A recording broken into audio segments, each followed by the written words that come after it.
नमस्कार मित्रों, मैं सौरभ त्रिपाठी। स्वागत है आपका हमारे अपने चैनल टारगेट विद त्रिपाठी में। आज हम अशोक के 14 बृहद शिलालेखों का अध्ययन करेंगे। कल की मौर्य क्लास में हमने अशोक के 14 शिलालेखों को उन विस्तृत क्लास में नहीं रखा था। इसके लिए मैं एक अलग से वीडियो बनाना चाह रहा था, तो वह आप सभी के सामने प्रस्तुत है। अशोक के 14 शिलालेखों के विषय में हम विस्तृत डिस्कशन करेंगे और किस शिलालेख में किस बात को प्रमुख रूप से कहा गया है उसका भी हम सभी डिस्कशन करेंगे। तो जो अशोक का प्रथम शिलालेख है उसमें क्या बात कही गई है? पशु बलि की निंदा की गई है। अशोक ने जब कलिंग युद्ध किया, कलिंग फतह के बाद उसने और कलिंग युद्ध के में रत रहते हुए जो उसने वहां का भीषण नरसंहार देखा, लाखों लोगों का रक्तपात देखा, उससे हृदय उसका क्या हुआ? परिवर्तित हुआ और वह निर्मम की जगह क्या हो गया? एकदम से करुण हृदय का हो गया। इस आधार पर यह निष्कर्ष निकाला जा सकता है कि प्रथम शिलालेख में जो उसने पशु बलि की निंदा की गई है वह इसका वही एक प्रभाव था। दूसरे शिलालेख में मनुष्य एवं पशुओं दोनों की चिकित्सा व्यवस्था का उल्लेख है, अर्थात मानव की जान के साथ साथ वह पशु की भी जान को महत्व देने लगा था और उनकी चिकित्सा व्यवस्था का पर्याप्त उल्लेख उस दूसरे शिलालेख में मिलता है, जिससे यह स्पष्ट होता है कि वह संपूर्ण जाति का एक प्रकार से रक्षक था। चोल, पांड्य, सातीय पुत्र एवं केरल पुत्र की भी इसमें चर्चा की गई है। तीसरे शिलालेख राजकीय अधिकारियों युक्त और प्रादेशिक को हर 5वें वर्ष द्वारा करने का आदेश था। चौथे शिलालेख में भेरी घोष की जगह धम्म घोष की घोषणा की गई है। अच्छा, यह धम्म क्या है? कल की क्लास में भी मैंने बताया था कि धम्म अशोक का कोई व्यक्तिगत धर्म नहीं था। अशोक के धम्म से आशय सभी धर्मों के प्रति आस्था थी। अशोक के धम्म से आशय सभी धर्मों के प्रति आस्था थी और वह सभी धर्मों का आदर सम्मान करने का भाव रखता था। यही उसकी धार्मिक सहिष्णुता का परिचायक था। अर्थात अशोक के नजर में सभी धर्म क्या थे? समान थे। तो इस विषय में अगर विस्तृत आपको जानकारी चाहिए तो कल की क्लास जरूर से जरूर देखिए। पांचवा, धम्म महामात्रों की नियुक्ति के विषय में जानकारी है। तो पांचवें में क्या है? धम्म महामात्रों की नियुक्ति के विषय में जानकारी है। मतलब इनका कार्य क्या होता था? इनका कार्य था राज्य में धम्म अर्थात सभी धर्मों के प्रति आस्था को बनाए रखने के लिए कार्य करना, अर्थात सभी नागरिक अपना अपना धर्म मानने के लिए स्वतंत्र थे और उसमें अगर कोई बाधा रुकावट आ रही है तो उस पर कार्य करने का कार्य किसका था? धम्म महामात्रों का। छठा, धम्म महामात्र किसी भी समय राजा के पास सूचना ला सकता है। प्रतिवेदक की चर्चा भी की गई है। सातवां, सभी संप्रदायों के लिए सहिष्णुता की बात की गई है। ठीक है। आठवां, सम्राट की धर्म यात्रा का उल्लेख, बोधि वृक्ष के भ्रमण का उल्लेख। नौवां, विभिन्न प्रकार के समारोहों की निंदा। 10वां, ये 9वां पॉइंट जो दिया है विभिन्न प्रकार के समारोहों की निंदा, वह यह किस आशय पर दिया था कि इन समारोहों में फिजूल खर्ची होती है और इस कारण से व्यक्ति किस ओर अग्रसर होता है? विलासिता की ओर अग्रसर होता है। किस ओर अग्रसर होता है? विलासिता की ओर अग्रसर होता है। तो वह उनको इनसे दूर रखना चाह रहा था। 10वां, ख्याति एवं गौरव की निंदा तथा धम्म नीति की श्रेष्ठता पर बल दिया। मनुष्य जो बिना मतलब के कार्य की मेरी ख्याति हो जाए, मेरा यश हो, मेरा वैभव हो, तो इन सब चीजों से दूर होकर वह धम्म नीति की श्रेष्ठता पर बल दिया। और धम्म नीति क्या थी? सभी धर्मों का आदर करते हुए मानव मात्र का क्या करना? सम्मान करना। मानव मात्र की क्या करना? रक्षा करना। एक दूसरे के प्राण हितों की क्या करना? रक्षा करना।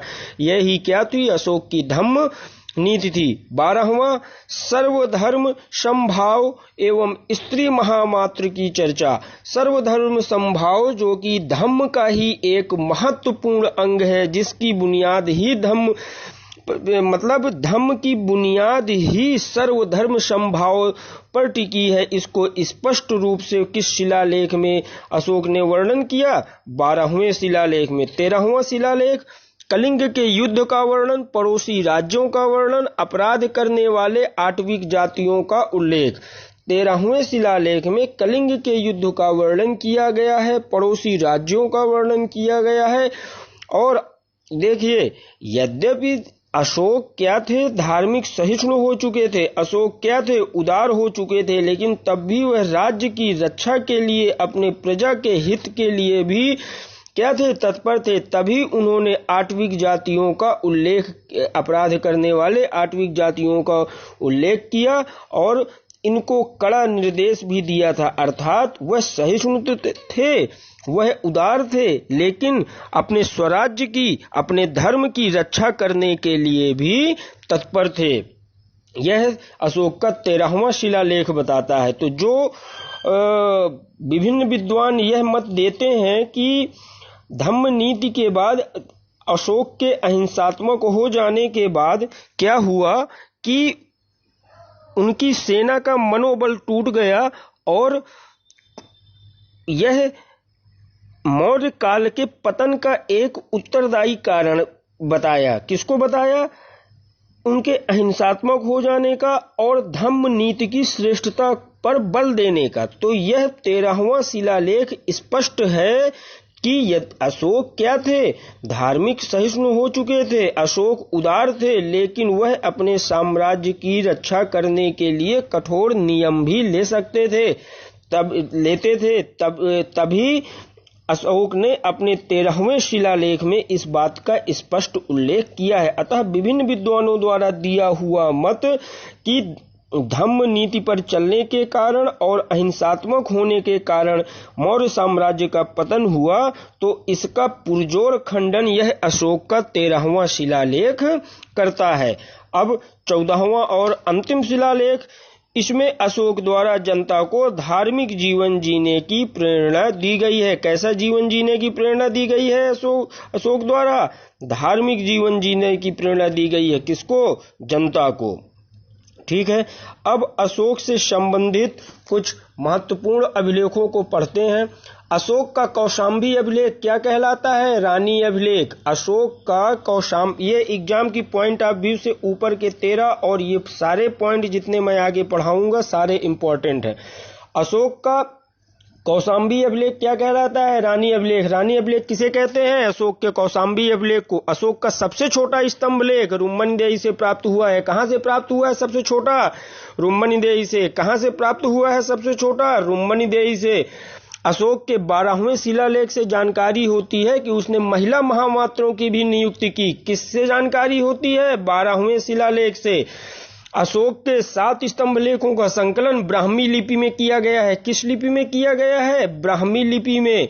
अशोक का प्रयाग स्तंभ लेख पहले कौशांबी में स्थित था, बाद में अकबर ने इसे इलाहाबाद में के किले में स्थापित करवाया। अशोक का दिल्ली टोपरा स्तंभ लेख, टोपरा से दिल्ली लाने वाला शासक कौन था? फिरोज शाह तुगलक। वेरी इंपॉर्टेंट भैया, टिक्का मार लो। कौन सा? अशोक का दिल्ली टोपरा लेख स्तंभ को कौन लाया?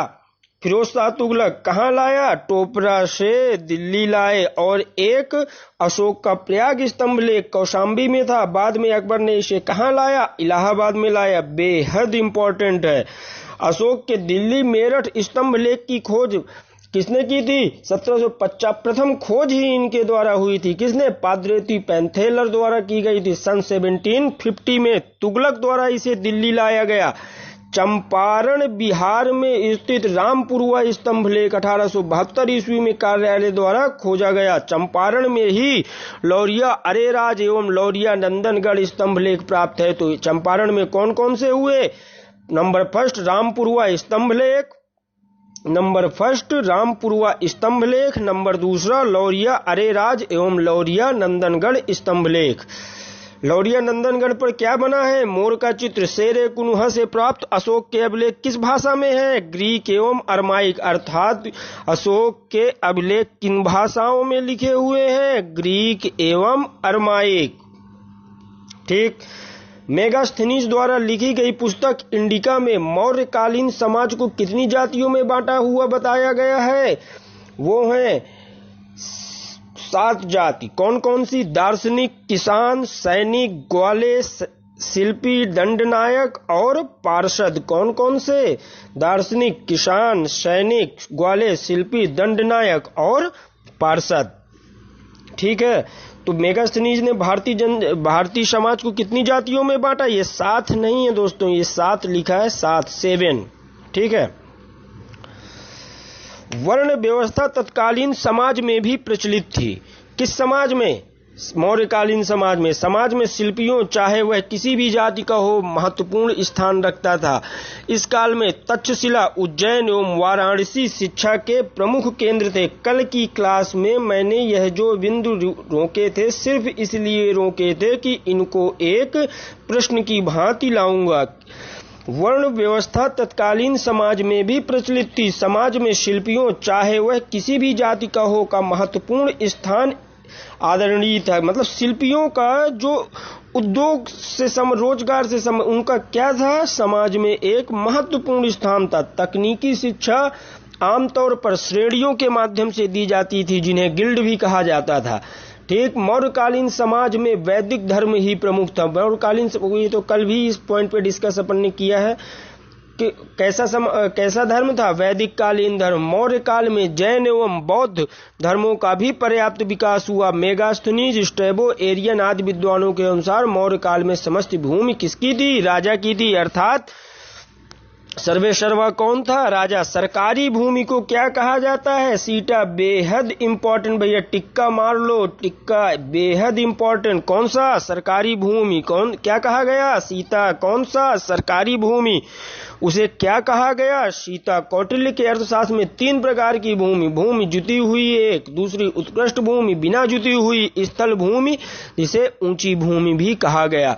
मौर्य काल में निःशुल्क श्रम एवं बेगार किए जाने का उल्लेख है। इसे विष्टि कहा जाता था। बलि एक प्रकार का धार्मिक कर था, जबकि भू राजस्व में राजा के हिस्से को भाग कहा जाता था। बलि किस काल से संबंधित है? मौर्य काल से। कैसा कर था? धार्मिक कर। बलि किस काल से संबंधित है? मौर्य काल से। कैसा कर था? धार्मिक कर। कैसा कर था बलि? धार्मिक कर। कैसा कर था बलि? धार्मिक कर। ठीक है। भू राजस्व में राजा के हिस्से को क्या कहा जाता था? भाग कहा जाता था। क्या कहते थे? भाग कहते थे। भू राजस्व की दर कुल उपज का 1/6 हिस्से से 1/8 हिस्से तक थी। कितनी थी? उस समय भू राजस्व की दर क्या थी? 1/6 से 1/8 हिस्से तक थी। ठीक। अब देखते हैं, भूस्वामी का क्षेत्रक को क्षेत्रक एवं काश्तकार को उपवास कहा जाता था। भूस्वामी को क्या कहा जाता था? क्षेत्रक एवं काश्तकार को उपवास। सिंचाई के समुचित प्रबंध को सेतुबंध कहा जाता था। ये अलग अलग, जैसे वर्तमान समय में भी सिंचाई वगैरह प्रचलित है, काश्तकार वर्तमान समय में भी है, लेकिन उस काल विशेष में क्या कहा जाता था, तो यह शब्दावली इंपॉर्टेंट है। जैसे काश्तकार को क्या कहा जाता था? उपवास। काश्तकार को क्या कहते थे? उपवास। तो यह बेहद इंपॉर्टेंट हो गया। सिंचाई के प्रबंध को क्या कहा गया? सेतुबंध। तो यह बेहद इंपॉर्टेंट हो गया। सिंचाई भूमि में कुल उपज का 1/2 हिस्सा भू राजस्व के रूप में देना पड़ता था। हिरण्य एक प्रकार का कर था जो अनाज के रूप में न लेकर नगद के रूप में लिया जाता था। मौर्यकालीन अर्थव्यवस्था कृषि के अतिरिक्त पशुपालन एवं व्यापार पर टिकी थी। किस पर टिकी थी मौर्यकालीन अर्थव्यवस्था? कृषि के अतिरिक्त पशुपालन एवं व्यापार पर। इन तीनों को अर्थशास्त्र में सम्मिलित रूप से वार्ता कहा गया है। ठीक है। अब देखिए,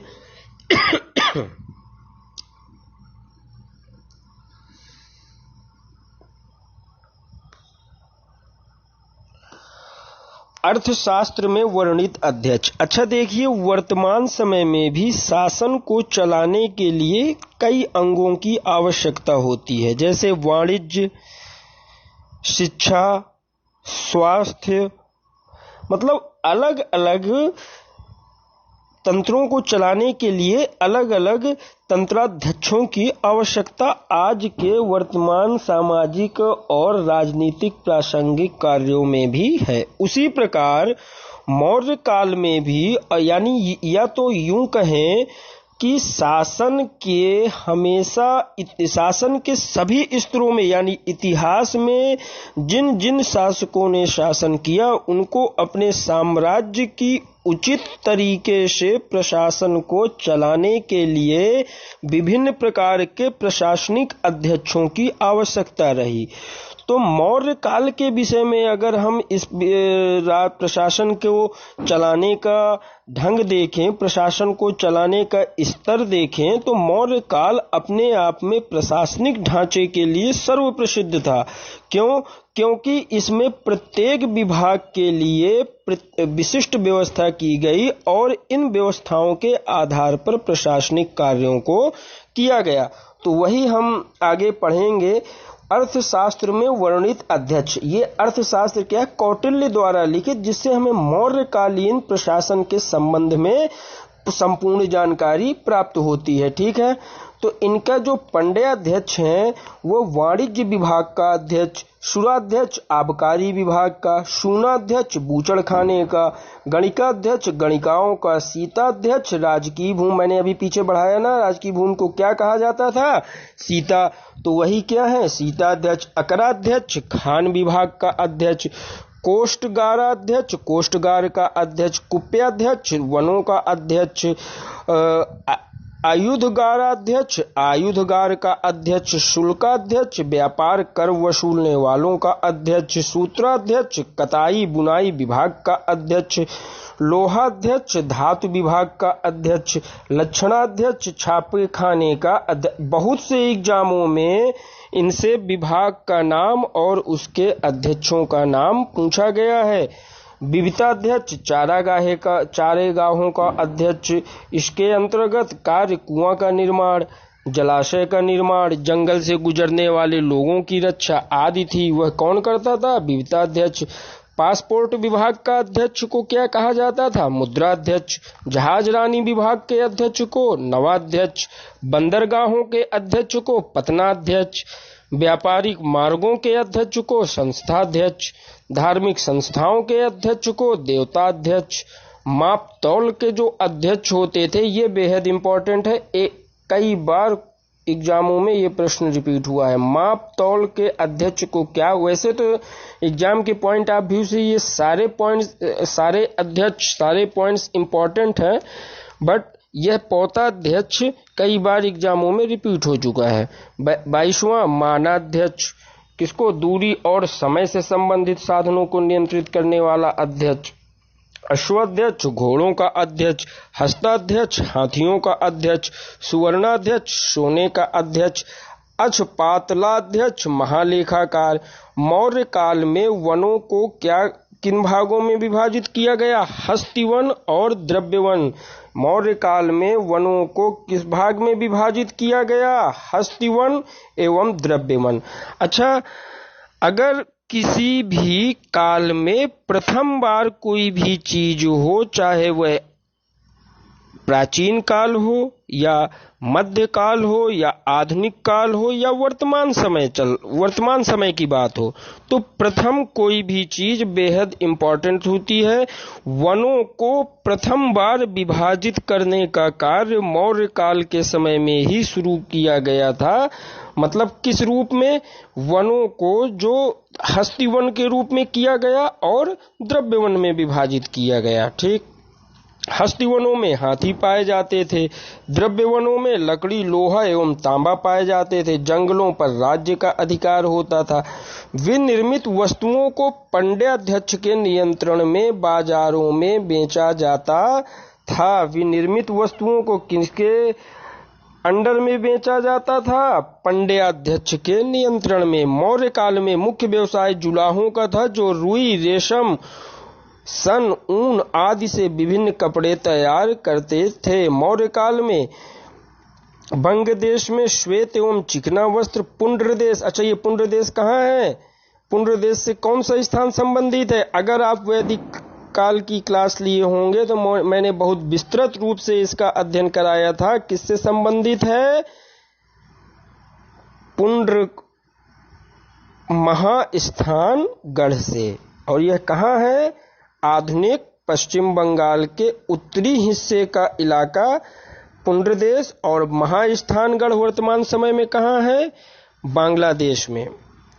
इस काल में स्वर्ण कुंड देश के बने हुए सूत के कपड़े, सन के कपड़े का उल्लेख होता है। बंगाल का मलमल भी अत्यंत प्रसिद्ध था। अर्थशास्त्र में चीन पट्ट के उल्लेख से ज्ञात होता है कि रेशम का कहां से आयात होता था? चीन से रेशम का कहां से आयात होता था? चीन से। मेगास्थनीज के इंडिका के अनुसार राज्य की ओर से खानों को चलाने के लिए कौन थे? अकराध्यक्ष। बेहद इंपॉर्टेंट है, टिक्का मार लेना भैया, बेहद इंपॉर्टेंट। खानों को चलाने के लिए कौन थे? अकराध्यक्ष। खानों को चलाने के लिए कौन थे? अकराध्यक्ष। ठीक है। अब मेगास्थनीज के इंडिका के अनुसार राज्य की ओर से खानों को चलाने के लिए अकराध्यक्ष की नियुक्ति की गई थी।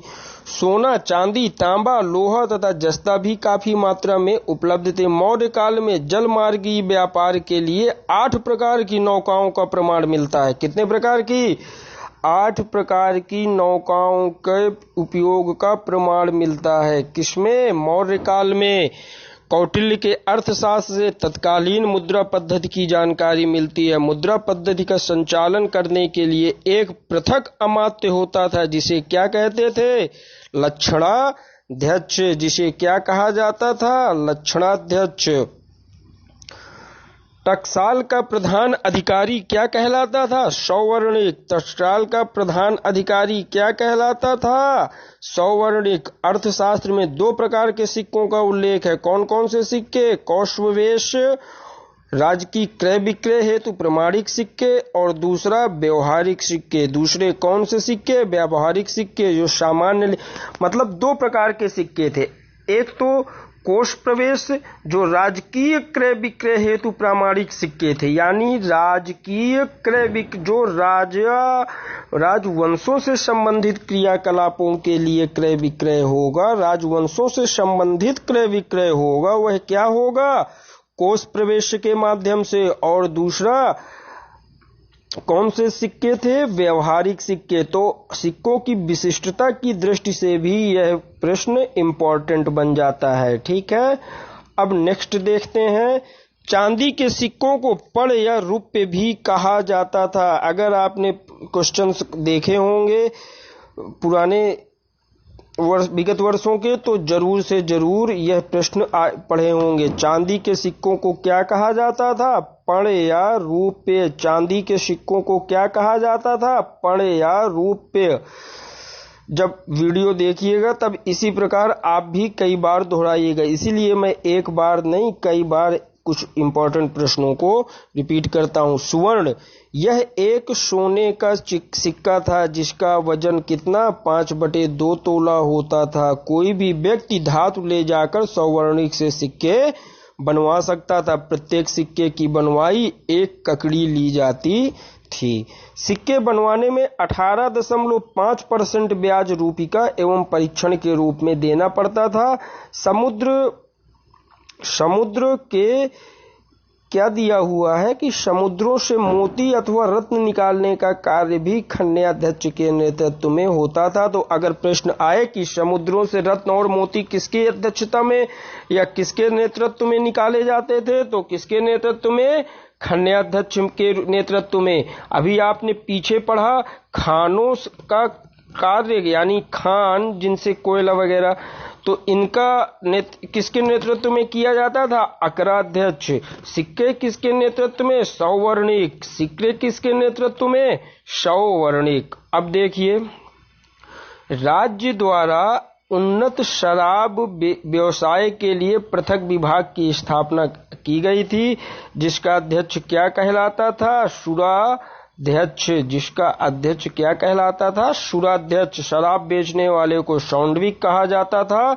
शस्त्र, ये तो देखिए नाम से ही स्पष्ट है, आयुधागाराध्यक्ष। अगर अच्छे से आप कंपटीशन की तैयारी कर रहे हैं तो कई बार इसका हिंदी में भी आपने अर्थ पढ़ा होगा, आयुधागाराध्यक्ष। ठीक है, तो अस्त्र शस्त्र का निर्माण, आयुधागाराध्यक्ष।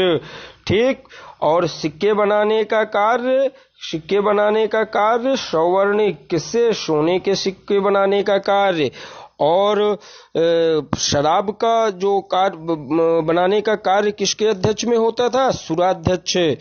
मौर्य काल में पाटलिपुत्र, तक्षशिला, उज्जैन, कौशाम्बी, वाराणसी एवं तोशाली आदि प्रमुख व्यापारिक केंद्र थे। कौन कौन से? पाटलिपुत्र, तक्षशिला, उज्जैन, कौशाम्बी, वाराणसी। तक्षशिला शिक्षा का भी एक विशिष्ट केंद्र था।